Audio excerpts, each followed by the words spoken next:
Hey everyone, before I get started, I just want to remind you that if you like my content, hit that like button, subscribe to my channel, and then join the Militia Man and Crew Patreon community by clicking the link in the caption. Hey, good evening everybody. It's Militia Man and Crew here, and it is going to be a Monday. Everybody's probably had a wonderful day. Probably enjoyed some rain and some sunshine, because I got a lot of both where we are here in the Northwest. So, but hey, have a great day.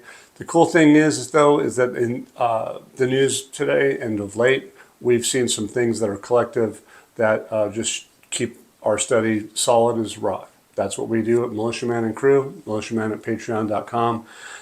Come see us. Check out our Discord chat room. Don't forget, Samson just blows us out of the water with all the news in the morning throughout the day. And you guys can come in and read on your own, or you can get me when I come in and analyze stuff of what's been going on in our Discord. That's in our Discord and in our Patreon room. So look, there's a lot of information, and it's rock solid. It's the news. That's what we do. So this article comes back to March 12th, right? So yeah, is it important? Yeah, there's a key component of this article. It's called Kurdistan Regional Government Affirms to Commit to Exporting and Selling the Region's Oil Through SOMA. They haven't done that yet, have they? No, they haven't. But they do say, in the first part of this meeting that they had on that day, it says Saleh, who is an advisor to the Prime Minister, he's there, and also along with Acting Minister of the Natural Resources. You know that Iraq's full of natural resources. They reviewed the latest developments in the joint meetings between the Ministry of Natural Resources and the Federal Ministry of Oil. It the regional, but the federal. But who were they in front of? They were in the presence of representatives of oil companies. Okay? It comes back to, it says at the end of the day, at the meeting, it says the council also affirms that the regional government, which is the Kurdistan region, the regional government's firm position to implement the amendment to the budget law so that the region's oil is exported and sold through SOMA and its revenues are returned to the Federal Ministry of Finance. Realize that that's the budget law amendment. That's the one we've been watching for. They haven't exposed that yet. And we haven't seen the oil go yet. And we haven't seen retroactive payment for salaries for the citizens yet either. So there's a lot of things that are going on in that show that when you get down to it, what else is going to happen? You're going to see things that are going to be talking about investment and projects. I'll get into it. But it says here, this article says, answered by selling 300 million daily al-Sudani. 300 million what? $300 million through the auctions in the past? Okay, something to that effect. Al-Sudani says, restrictions are useful, and I asked the Americans about their silence on the dollar chaos before me. So he's going back in time, and he's giving a deflection and stating that those that were before him, everyone before him, as Prime Minister, they probably didn't do their job for probably many reasons. But anyway, I think you're going to find that al-Sudani has probably patched up some of those reasons. And that goes to the highest levels in the country. And it could even consider, you should consider the tribal aspect of it.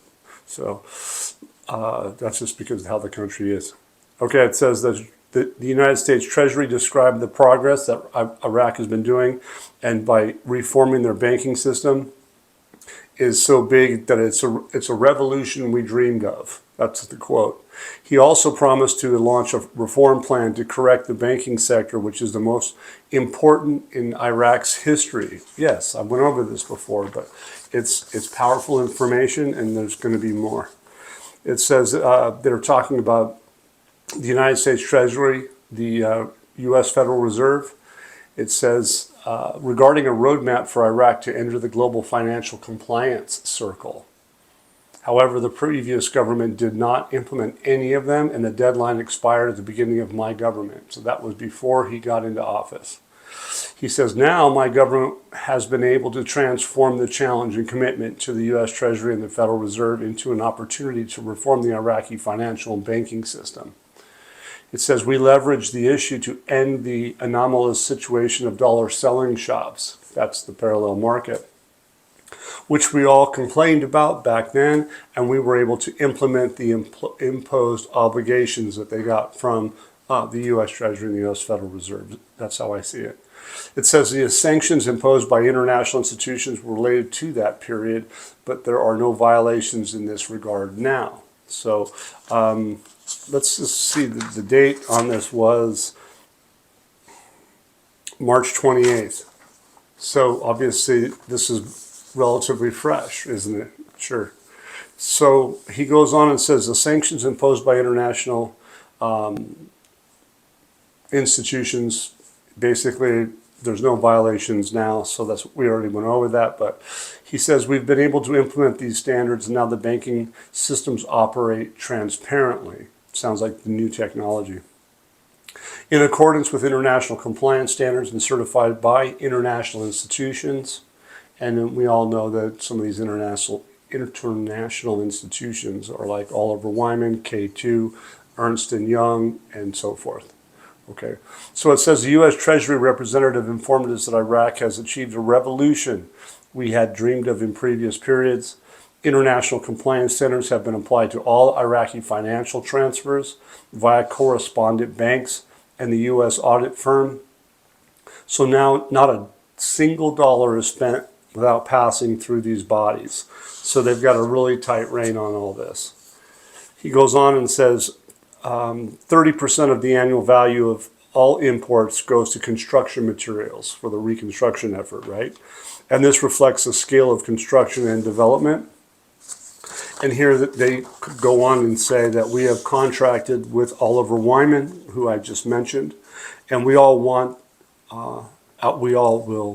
launch a reform plan after Ide. So he goes on and says we've contracted with Oliver Wyman to reform the private banking system, and he says we will launch the reform plan after Ide. Ide is today, it's over. It's the 31st here in the United States, but in Iraq it's not anymore, okay, at this time anyway. It says it will be the most important plan since the founding of the Iraqi state. The government banking sector will be reformed under the supervision of Ernst & Young. So those are the names that we knew about. We talked about it, but yet today's the day that they talk about that they're going to do something after today. So let's just go by with what they say. That's what they're telling us. That's not me making this up. Okay. Okay. The next article is called Sudanese from Maysan. It says this year's Eid will be full of hard work. This is al-Sudani again. He goes on and talks about projects that have been stalled since 2014. It says the government has embarked on its part of approach to completing work on all stalled and suspended projects. It will be implemented through the national effort and national cadres in a record period of about 6 to 8 months. And then he goes on and says these projects will provide thousands of jobs.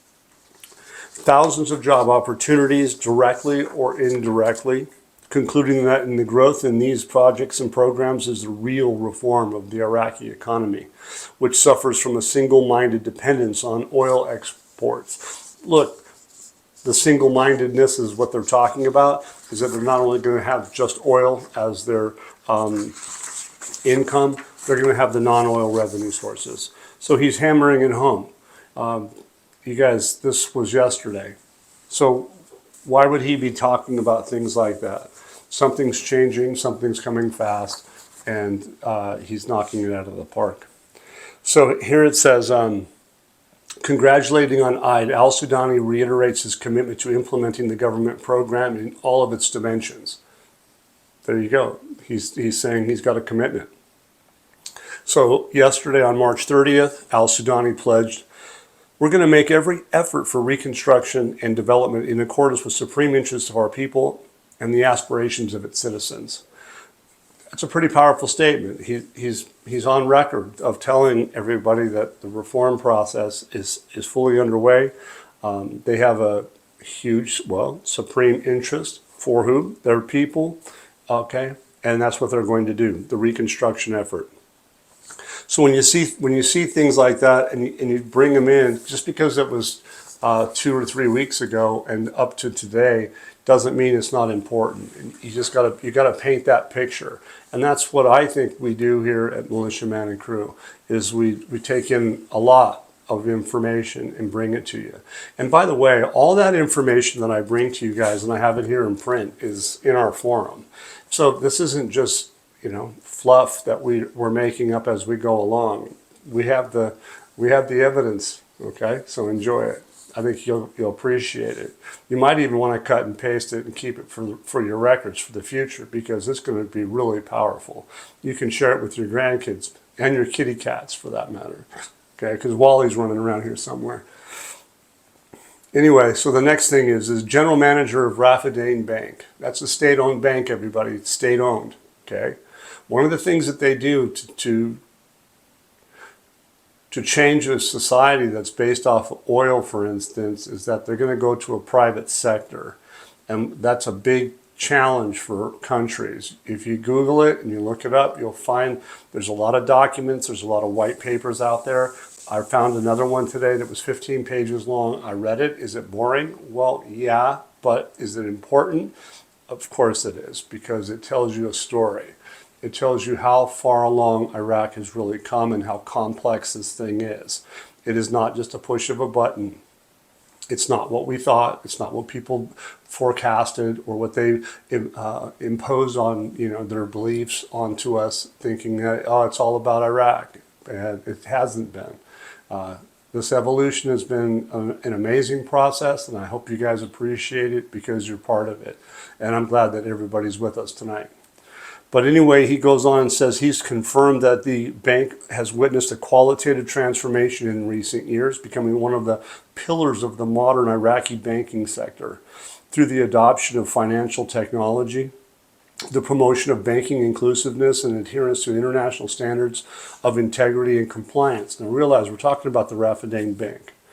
It says that this gentleman brings up that the success was not just administrative decisions, but an integrated vision based on investing in human capital, building strategic partnerships, and upgrading banking services according to the latest international standards. They go on and say that investing in the development of the bank's employees is one of our main priorities, as we allocated large budgets for training and sent cadres to educational programs inside and outside of Iraq. We also contracted with an American university in Baghdad to implement advanced programs in banking management, financial risks, and compliance. I mean, these guys they've been hard at it working on this whole thing.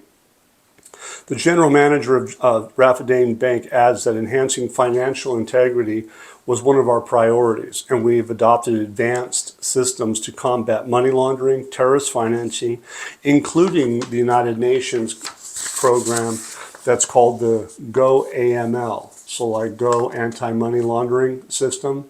That's an interesting name. In cooperation with who? One of the names I brought up.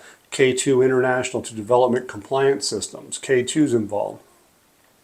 But they're indicating that these steps have strengthened the confidence of the international regulatory and banking authorities in the bank and contributed to improving our position in the financial market. Realize that Raffadane and Rashid Bank are state-owned banks, state-owned enterprises. Okay, so when you see these white papers, you're going to see things, different terms sometimes, depending on how these guys talk, but that's what they're talking about. So today he announced the launch of the ATM service for the first time and the introduction of the savings card as a new service to enable customers to invest their money intelligently as well. And we are in the process of issuing a credit card, which will facilitate financial operations inside and outside Iraq, putting us in the ranks of digitally advanced banks. Look, Iraq's dinar is not on credit cards going live in any country until they do what they are supposed to do. But it didn't say they did it already. They said that we're in the process of issuing, which will facilitate financial operations inside out and outside of Iraq. That is huge, you guys, because once they're able to use these cards outside of Iraq, they should have an international acceptable exchange rate that's in compliance with the IMF's Article 8, Article 4 compliance issues. So that's what we're waiting for. Remember what I talked about the SOMO, right? They said that the Kurdistan region was willing to keep moving forward, and were focused in on the fact that they want to have the budget amendment applied, which is, I believe, an exchange rate. So it says the general manager of the Rafidain Bank pointed out the partnerships with international institutions such as Ernst & Young, developing banking governance, also along with K2 Global to enhance financial compliance, noting that these partnerships have increased the efficiency of our operations and made us more in line with international banking standards. Well, what are these two companies working on? Privatizing the bank of the Rashid and Rafidain Bank. What's one of the last things that they're going to do is they're going to take their state-owned enterprises and move them into the private sector, which is one of the, if you read the white papers that are out there and the data that's on it, it is a complex issue and it's a very risky issue. But if you look at what they do to do it and you understand and read the whole thing, and if you've been following along with us all this time, you're going to say, well, Iraq's done this, Iraq's done that, they're doing this, they've done that, all of that. It's almost like a mind blower. It's a 15-page document today. I put a link in Discord. You guys just read the document. Yeah, it's not point blank, but it's actually something that every single person that's invested in the dinar, if you don't know what you own, and you have depression or anything like that, because a lot of people do. I know a lot of people are hurting out there. It's tough. Trust me on this one. I've been through some personal things in my life, and I've fully been around here for well over 10 years doing this. And what do? We reach out with Militia Man and Crew, and we help people understand what they own. And that's really important. And I would suggest everybody take that a little bit more seriously than maybe some of them do. But anyway, all of you that do take it very seriously, thank you very much, because your comments are really much appreciated. And it always brings a smile to my face when I read people in our forum, in our Discord chat room, that get it and see it and understand it and are a little bit more relaxed. And they probably sleep a little better at night. But anyway, so this last, one of the last ones I have tonight is Baghdad Municipality. It says most 2025 projects are in the completion stages and will be completed soon. So they're talking about 2025 projects. Well, if you guys realize that there's a tripartite budget, and what does that mean? One of the things that it does mean is that they can do operational spending for the citizens, for payments for salaries on the operational side of it, not the retroactive side of the things, but they also have an investment. So if they have to do specific types of things that are specifically for the citizens' needs out of that budget, out of that tripartite budget, they can do that. Anything above and beyond that, new projects, major projects, infrastructure stuff, refineries and things like that, that single window is going to be part of that. We already went over it. I'm not going to do that again. But anyway, keep in mind that if Al-Alaq has recently talked about what? A digital dinar. And he also talked about financing industrial projects. That's the central bank's job. The currency and big money. That's what they're about. Here's an article also later on today. It says integration of work between local governments and the federal government is the most important foundation for success in the current phase. The current phase. So they're going to need to have success. That white paper today, for instance, it talks about how tough this is. They need to have success. Prime Minister Mohammed Shia al-Sudani stressed integration in working between local governments and the federal government is the most prominent foundations for success. Again, current stage, what are they talking about?